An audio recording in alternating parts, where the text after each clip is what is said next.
Donc on va voir les instabilités postérolatérales. Donc c'est sûr, on a vu des topos là sur le LCA, le LCP.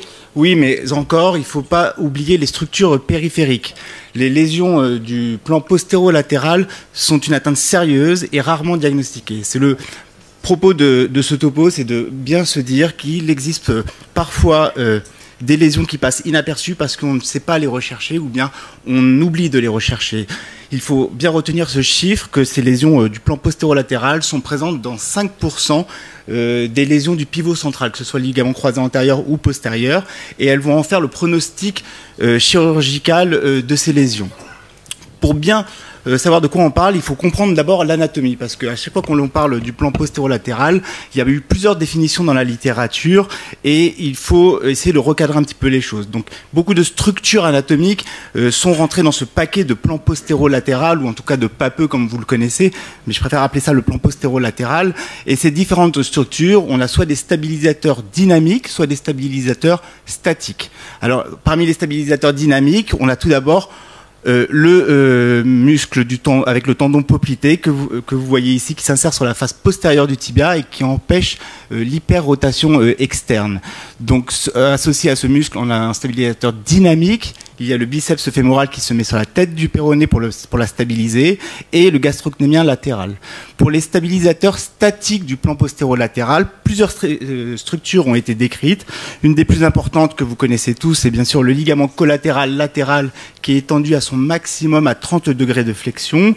Il y a également le mur postérieur du ménisque latéral qui rentre dans cette structure, et on peut voir que différents ligaments, comme le ligament fibuloméniscal, peut en faire partie. J'ai repositionné ici le poplité pour que vous voyez une structure très importante qui est le ligament poplitéo-fibulaire, qui va de la tête de la fibula au poplité et qui joue un rôle très important dans l'hyperrotation externe et qui a été décrit de nombreuses fois dans des articles.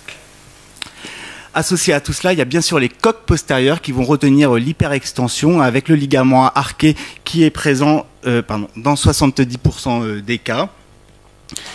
Et l'ensemble de ces structures du plan postérolatéral ont un triple rôle. Le premier rôle, c'est de retenir le tiroir postérieur du tibia, de retenir l'élaxité en varus et de restreindre l'hyperrotation externe. Donc ces trois composantes doivent être recherchées à l'examen clinique, et c'est ce qu'on doit ne pas oublier de chercher lors de notre examen clinique. Alors, on va repasser un peu de temps sur l'examen clinique parce que ça me semble essentiel, parce que même quand on le connaît, il est difficile à réaliser. Il va surtout varier, que ce soit dans une situation en aigu ou en chronique, ça ne sera pas tout à fait les mêmes résultats sur le même geste qu'on pourra opérer. Et il y a des faux positifs aussi, surtout sur les patients hyperlaxes qui peuvent souvent nous tromper. Et c'est pour ça qu'il ne faut pas hésiter à faire un examen comparatif et bilatéral. D'abord, l'inspection en phase aiguë, un gros genou, la trop belle entorse du genou doit nous faire rechercher ces types de lésions, ainsi que l'hématome postérieur, que l'on ne pense pas forcément à les regarder en phase postérieure, parce qu'on ne retourne pas toujours les patients.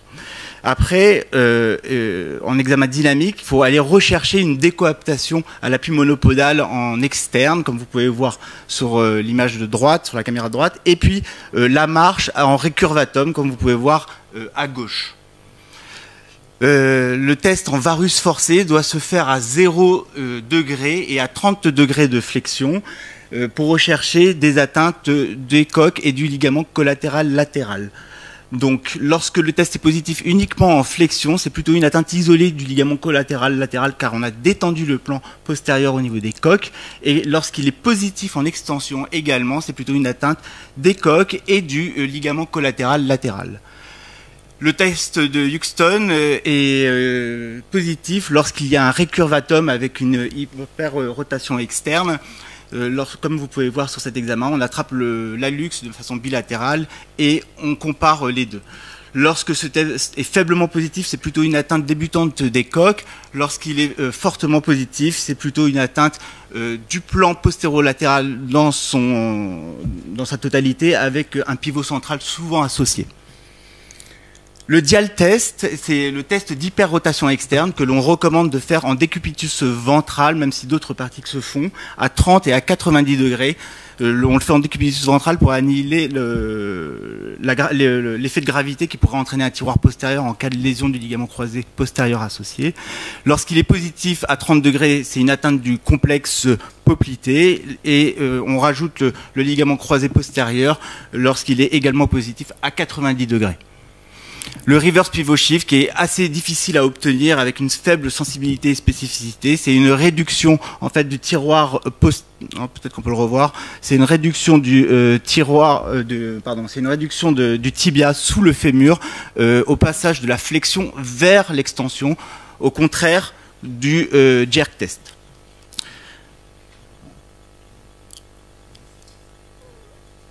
Ne pas oublier d'examiner l'examen neurologique distal du pied avec 7 à 15% de lésions au niveau du nerf fibulaire commun dans ce type de lésion, parce que vous voyez bien, du point de vue anatomique, la proximité du nerf par rapport aux structures postéro-latérales.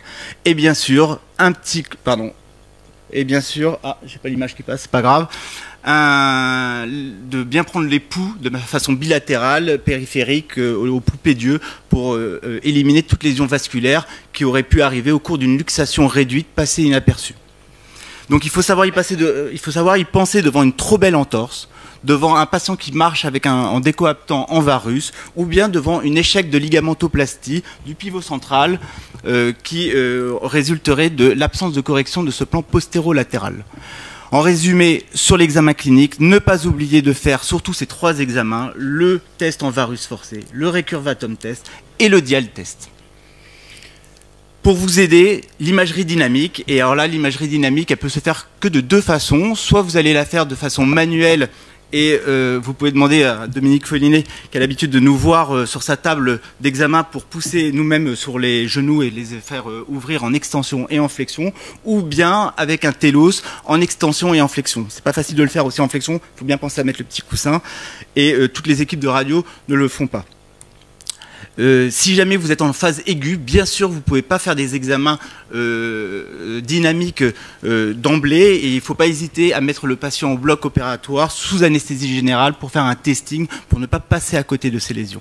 L'IRM peut être utile en aigu, car elle peut montrer des lésions et orienter, mais elle ne peut pas en faire véritablement le diagnostic fonctionnel. Juste les tests fonctionnels peuvent le faire, c'est-à-dire cliniques et radiologiques. Et en chronique, souvent, on passe à côté de ces lésions, car elles l'étudient très mal. La stratégie thérapeutique, en quelques mots, il faut bien distinguer 2 cas. Soit on est dans une lésion fraîche, on est à moins de 3 semaines, et à ce moment-là, ça devient une urgence ligamentaire. Soit on est en phase chronique, au-delà du 3e mois, et à ce moment-là, on prend notre temps pour réfléchir, on regarde les axes pour savoir s'il faut les corriger ou pas.